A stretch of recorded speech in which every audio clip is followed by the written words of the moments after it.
record on this. Good morning.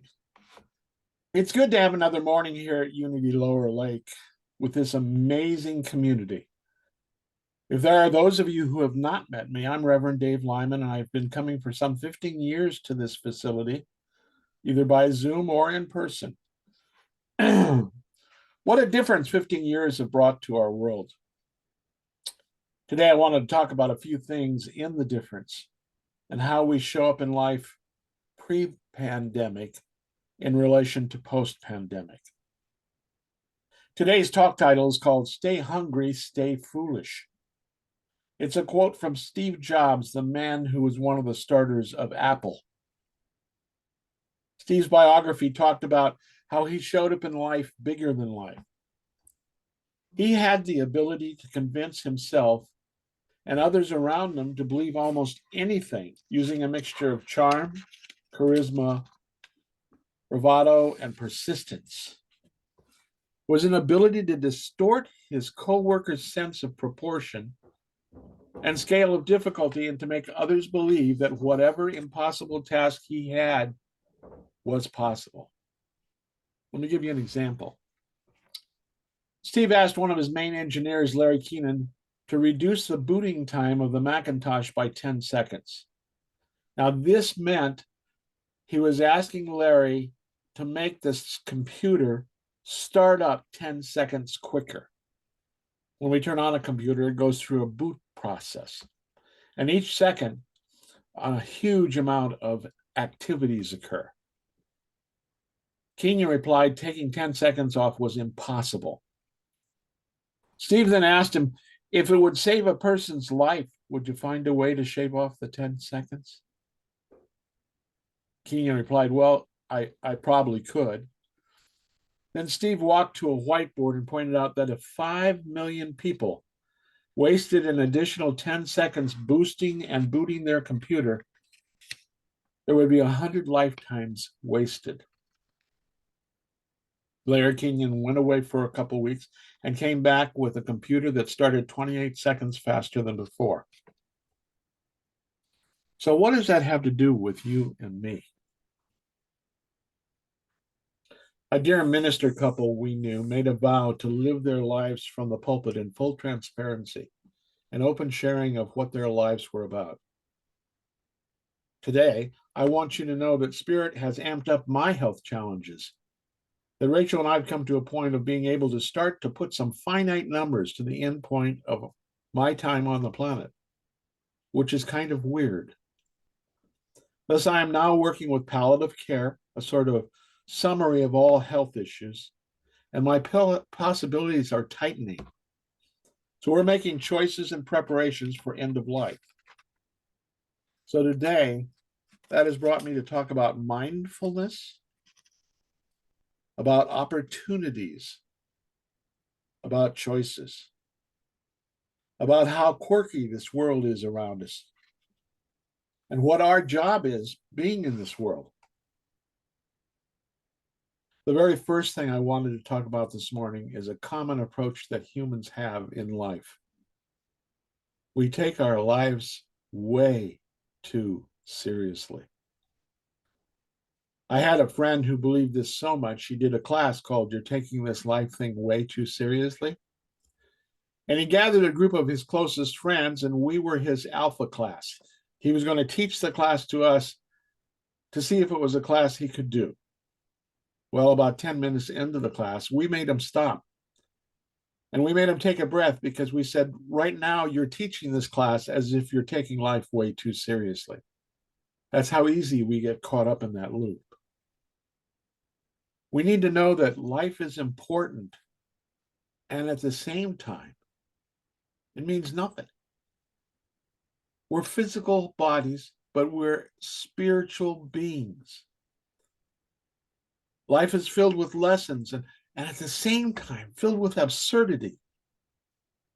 Stop and think about the duck-billed platypus. God started to design one kind of creature, and halfway through he said, I think I'll make it a mammal.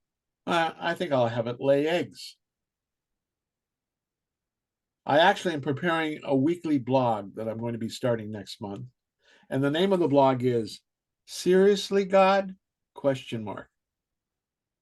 Because there are so many times in our world today, we see something happen and we just go, seriously, God? In fact, my coping mechanism is such as I look at the vagaries of life, I find that sometimes I really believe we're in a Monty Python movie. And they just haven't told us that this is a skit. This is the point we need to step back and remember the words of Pierre Teilhard de Chardin, who stated, "We are not human beings having a spiritual experience. We are spiritual beings having a human experience." This is our reminder that it's not our spirit that works out and wears out and erodes, it's our body. I remember back in my 40s, my friends and I noticed that all the older people seemed to be talking about operations and medical procedures and health issues. Now that I've just recently celebrated 3/4 of a century on the planet, I realize I spend time with my friends talking about medical operations and procedures and health issues. It is a common occurrence that our body starts to wear out. But I submit that the biggest challenge for us is in the midst of this to remain in the true divine spirit of who we are. It's easy to have body woes and body pain, body challenges, but meditation and quiet time and prayer and ritual are tools that help us to continue to step into that place of the deep connection that we have with our partner, God. And the interesting part about it is I've heard it said that it takes a lot of courage to grow old. I believe part of that is the fact that as we grow older, we get caught up in this body issue. I'm to a point in my life that's real basic. No matter where I go, I want to make sure there's a bathroom nearby. I find in this phase of my life, it's absolutely critical that I continue to expand my spiritual practices that will allow me to continue to deepen this connection with the divine. Because my body calls, my body ego says, pay attention to me. What do you mean pray? What do you mean meditation? It's really difficult when we remember that old folklore saying that I absolutely adore. The saying says, it is difficult to remember that our original intent was to drain the swamp when we are up to our ass in alligators. It is so important that we step outside of the content, the body, that we realize in terms of time, days can take forever, but the years go by in the snap of a finger, just like that. We have a backyard that's an endless joy, and is part of the slowing down. It touches the truth of who we are and helps us keep grounded, pun intended. And we find we spend time sitting in the backyard, and when we do, and we are in that heart of the place, all time fades away. It connects us with us. It rejuvenates and refuels us, and in the end is the energy of slowing down. It is critical that we find this place for each of us, where to slow down. Stay hungry, stay foolish is an approach Steve advocated around continually moving forward and learning things constantly. It's about avoiding taking things personally and having a mistake only be a mistake. But it also means that we can't treat this life as a rehearsal. It's not a rehearsal. It's the only time. It's adapting to the change of life, learning new things. There's a wonderful Charlie Brown poster Shows Charlie Brown standing, and next to him is one of the balloons where he's thinking, and he says, "There's nothing worse than an unfulfilled potential." But I submit, our potential is never unfulfilled because there is always a day ahead of us. I've retired 3 or 4 times so far, and every time I retire, I follow my heart and learn more about something that interests me, and pretty soon I'm moving right along, taking action. So as I move along, I end up with little life thoughts that don't make any sense. For example, don't mind if dogs bark. Don't sweat the small stuff. Be a little crazy. Be a little stubborn. You know lots of things about life that don't make any sense, and it doesn't matter. Our job here is not to figure out life. You know you have no control, and it doesn't matter. Unbelievably, you have to give up all power to have power, and that doesn't matter. Challenges and bad news and curveballs lead to staying hungry and staying foolish and changing and adapting. How do we do that? There's so many different ways. One way is when we go to sleep at night, give your subconscious something to do. Many of us will spend times going, I'm wondering about the problems in my life. And as we go to sleep, we think about them. And then we wonder why we have strange dreams. Mark, the man who started Chicken Soup for the Soul, said he realized that he could give his subconscious homework to do. So before he went to sleep, he would give it a problem that he was working on. And thus, the title for the book came from his subconscious. When one night, as he was going to sleep, he said, I have no idea what the title is for my book, and I'm going to leave it to you, subconscious, when we sleep tonight. And the next day, he had Chicken Soup for the Soul. I just recently discovered an interesting title, a term called memento mori, which is Latin for remember, in the end, you have to die. The concept is the Christian side of the Buddhist struggle, the Buddhist impermanence. It reminds us that everything is impermanent. And when we try to hold on and become attached, the struggle occurs. There's a great book called Living a Truly Authentic Life by Lisa Allman Baldwin. In the book, she talks about protocols for being authentic and stepping into this staying hungry, staying foolish. Let me share some of those. The first is start where you are and take a look at how you're showing up.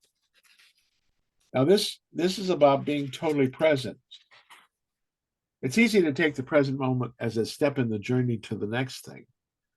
And we keep on going, well, I'm coming from there and I'm going there, but in the end, we're never here. It's being present. It's often said that when we are in deep mindfulness, when we're very present, time itself slows down.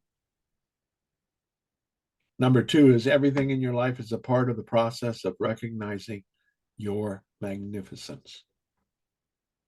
As we sit here this morning and see these faces, we realize how easy it is for each of us to look at the other faces and go, oh, that's magnificence, and that is magnificence. The true courage is getting up in the morning and looking in the mirror and saying, there is magnificence. Her third item is to find the different tricks to keep your mind in the portal of affirmations of how good you are. I've shared in earlier sermons about the little girl who was about 4 years old, and there is a video of her still standing on a counter in front of the mirror in her bathroom. And she's going through this process of, I love my parents. I love my curly hair. I love my day. I love my dog. She's doing self affirmations.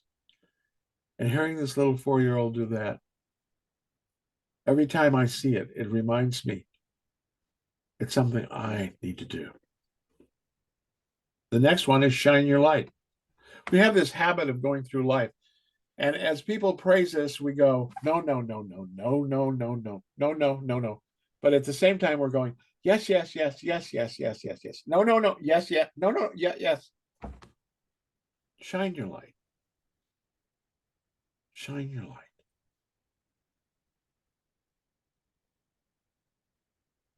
We also have that part of listening to each other. If the people around you or the voices in your head are preaching anything but love, they are not God-based, period. And so her next thing is, of course, align yourself with your supporters. Find people who adore you and keep them in your life.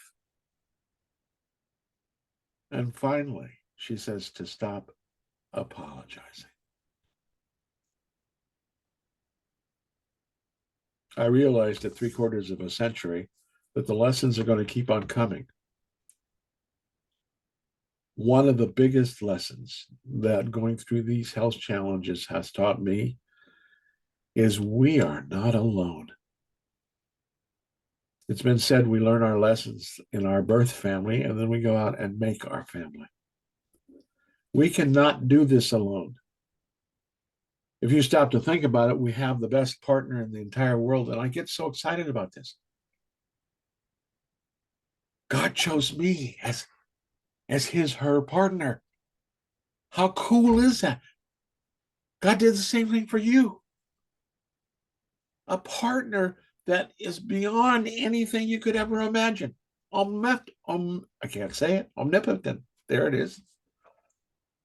What an amazing thing. We're not meant to do this alone. So tomorrow, when you get up, realize that God has given you another day on this quirky and crazy planet. We have another day filled with the adventure of life. Knowing that today is the only June 11th, 2023 you will have. And what are you going to do with it? Notice everything. Do everything. I close with 15 thoughts. Ready? Magic really happens. Yes, it still does. 2, the universe is listening to all our words. A unity principle. 3, what we give is what we get, even deeper. 4, there are no coincidences. Everything has a flow to it. And even though the road has zigs and zags in it, as the Grateful Dead said, what a strange long road it's been. There are no coincidences. 5, we create what we feel. 6, optimism breeds positivity. It breeds positivity. Because an optimist is always looking for that next best thing. 7, your gut is your spirit guide. It's that Holy Ghost. It's that place of intuition. 8, love heals hatred and misery. And as a matter of fact, love heals everything.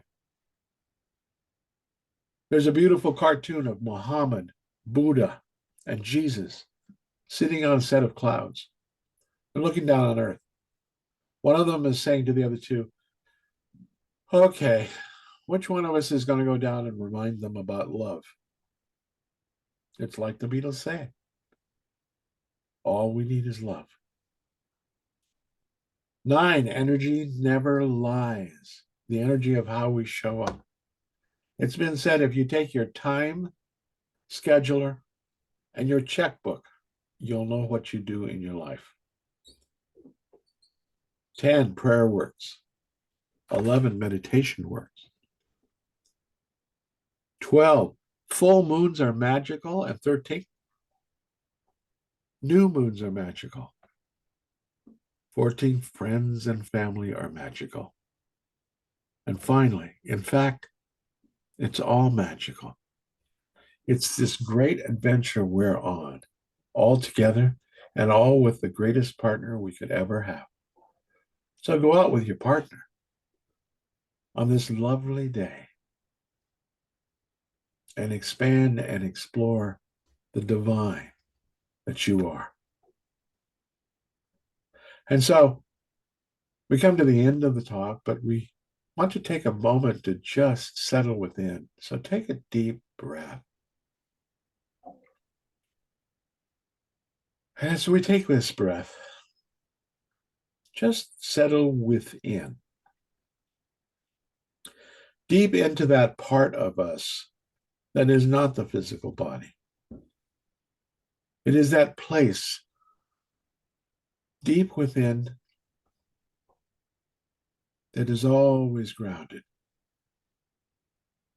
that is serene and peace filled.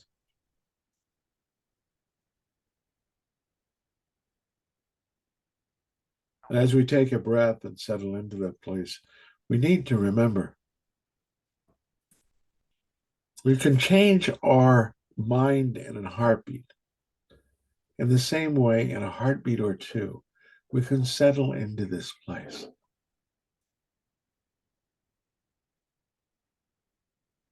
Through meditation and prayer, we allow ourselves to flow deeper to this place and know it is always with us. We give thanks.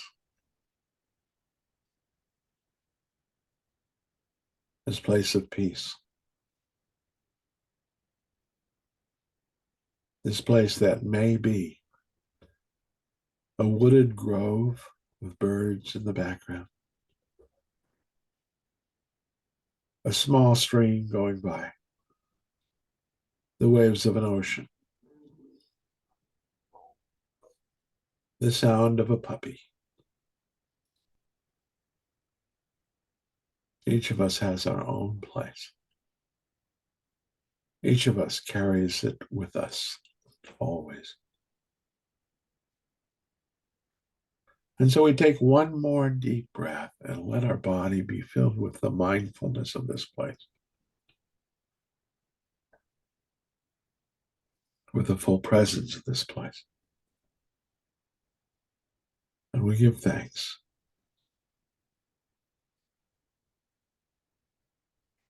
Knowing this is a magic support for us, we take another breath and start to come back in to the place we sit, filled with this magic rejuvenation and refueling as if we've had a long afternoon nap. We are prepared to do the tasks that are ours to do the rest of this day. We give thanks, and when the time is right, we open our eyes. And as we open our eyes, we are so blessed. And we say, Namaste. And so it is. And so it is.